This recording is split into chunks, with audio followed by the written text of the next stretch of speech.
Zee 24 तास एक पाऊल पुढे। मागील 50 वर्षांपासून रखडलेल्या कोयना धरणग्रस्तांचं पुनर्वसन येत्या 1 वर्षात पूर्ण केलं जाईल अशी घोषणा राज्य सरकारनं केली आहे।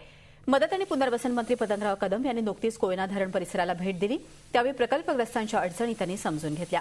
किती धरणग्रस्तांचे पुनर्वसन बाकी आहे याचा आढावाही त्यांनी घेतला। जे 50 वर्षात जमलं नाही ते 1 वर्षात पूर्ण केलं जाणार असल्याचं पतंगराव कदम यांनी जाहीर केलं। या संबंधामध्ये 50 वर्ष झाल्यानंतर सरकारच्या वतीनं मी कोयना डॅमवर गेलेलो होतो।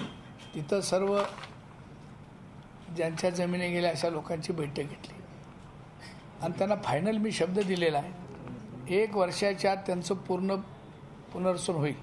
पुनर्वसनामध्ये ज्या सुविधा द्यायच्या 18 त्या किती झाल्या, अल्टरनेटिव्ह जमीन किती लोकांना मिळाली, ज्यांना काहीच मिळालं नाही असे काही लोक आहेत का, याची सर्व माहिती आता एकत्रित आम्ही करतोय आणि याच्यावरती या वर्षाच्या आत ह्या सगळ्यांचं पुनर्वसन 100% होईल। झी 24 तास एक पाऊल पुढे।